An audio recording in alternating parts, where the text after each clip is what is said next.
I'm Shahbaz. I'm here to present our work with Professor Shafiq and Professor Liu from UC Davis. So we are going to talk about what we find as the accuracy-privacy trade-off of deep ensemble. Before we dig in, let's briefly summarize what is deep ensemble and what we mean by privacy. So ensemble learning is a broad term covering all sorts of mechanisms to fuse different models and then get the prediction. We usually, in deep learning, we usually train models separately, and then we fuse these models by taking the average of the models, and then we use it as a prediction. It has been shown that it improves the accuracy across wide task and data sets. So we focus on deep ensembles in this work.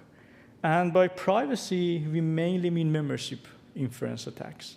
Here, the goal of membership inference is to identify training samples, so that's a breach of privacy, right? So most of these approaches try to see the confidence output of the model and try to predict whether a sample was part of training or not. So we use membership inference as a proxy to measure privacy leakage.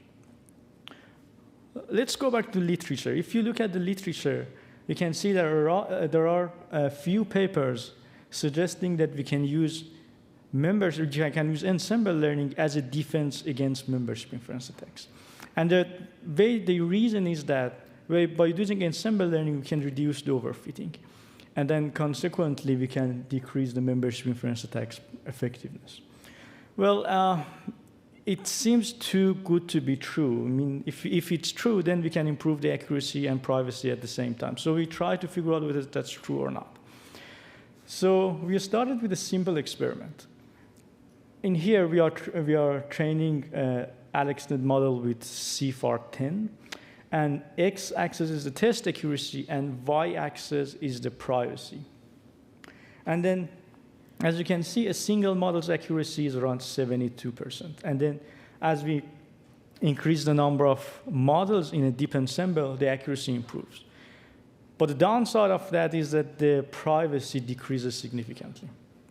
So we tried to do a few experiments. Here, we train the models only up to 45 epoch instead of 90 epoch. And we see that accuracy improves less significantly, but also the privacy also decreases less.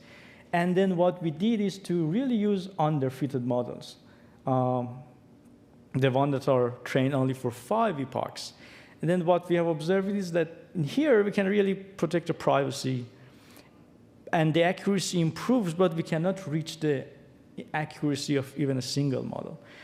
So what we can see from this figure is that we have two ways to do ensemble learning.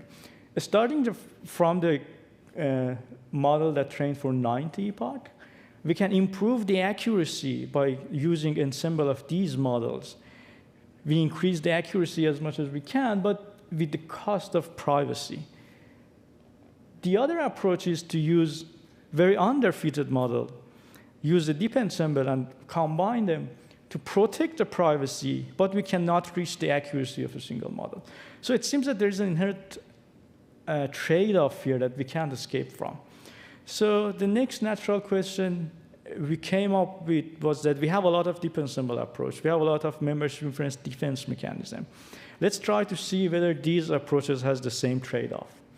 So we tried a few regression approaches, a few deep ensemble approaches, a few membership inference defense mechanism, and we see the same trade-off. By the way, there are more approaches we tried in the paper. We just dropped them. We removed them from the figure for visualization purposes. But we have seen the same kind of trade-off across all approaches we tried. So it seems that there's a hypothetical trade-off curve here, right? So we try to figure out what's the reason for that. So to understand why these things happen, we try to plot the confidence output of the model, a single model.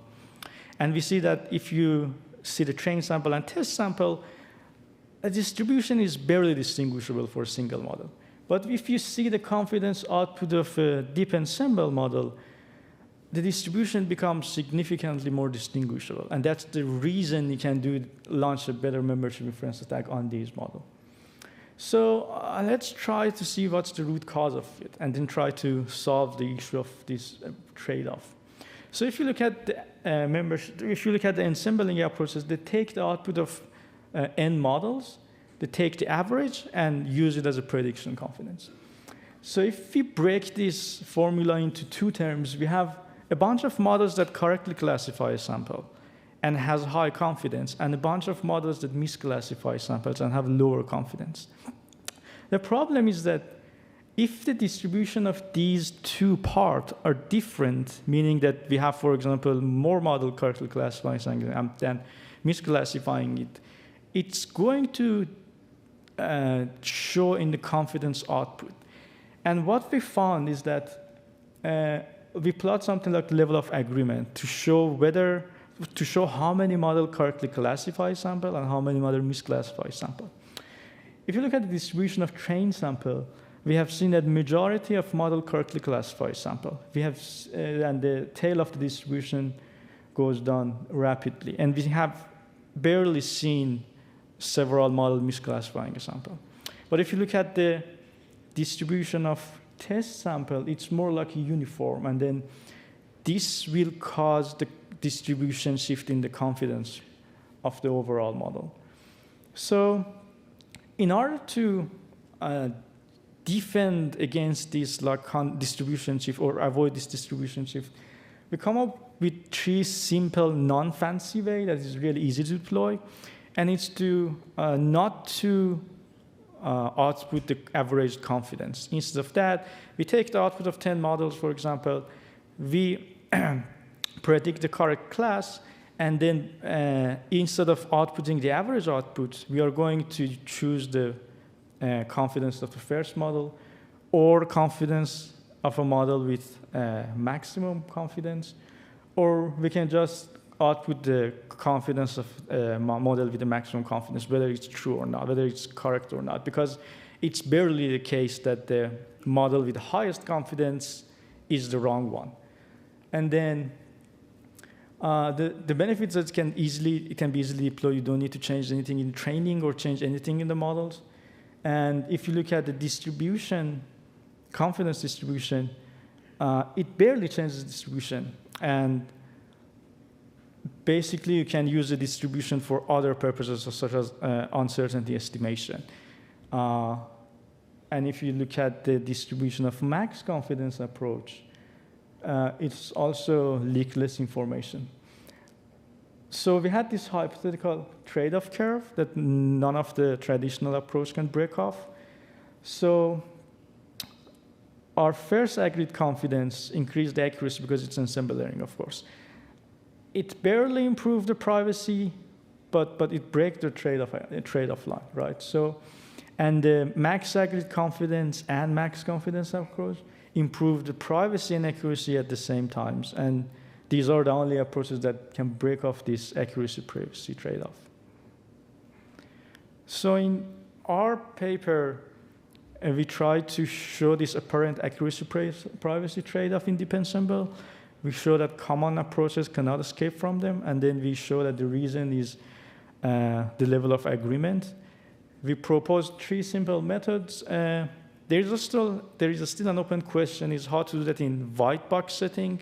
The reason being is that if the attacker has access to the deep models, he or she can just look at each individual model's output and do the membership inference attack. So we still need to do something about white box attacks. Any questions?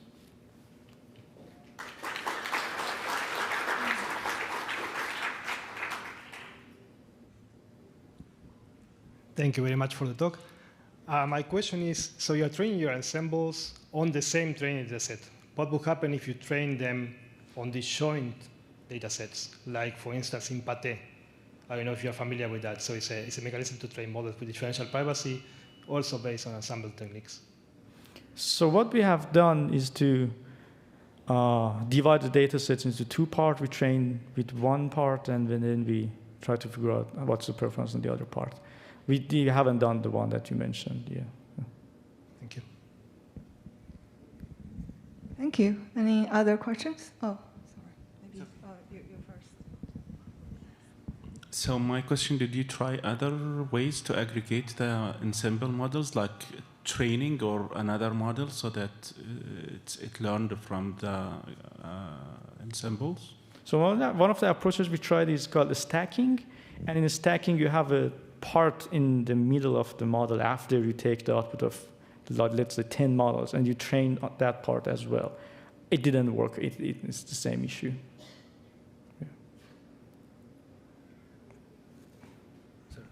Nice talk.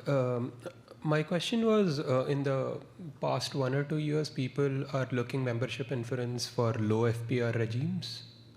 So does your defense hold well also in those low FPR regimes, or is it just the average membership inference accuracy you're looking at? That's a good question. So I think we had the table in the paper that shows that, yes, it works well in that regime as well. Yeah. Right. Thank you. Thank you. And any other questions?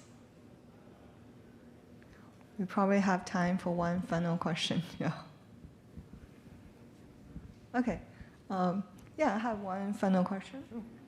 So basically, it's very interesting to show the trade-offs of accuracy and privacy in general. And have you encountered with the situations like the functionality of the machine learning model is just like so deeply correlated with the sensitive information you want to protect? In that case, what will be the best solution? So in that sense, in general, I don't think for deep ensemble, I mean, we use deep ensemble basically for accuracy improvement. So in this study, we try to figure out whether it's leak more information in terms of privacy, but I don't think it's necessarily the case that we can use ensemble to protect the sensitive information. And we didn't really study samples, like each individual samples can be leaked or not. We just use the aggregated metric, right? So it's hard to answer that question in that sense. Yeah. Thank you very much. Yeah, thank you.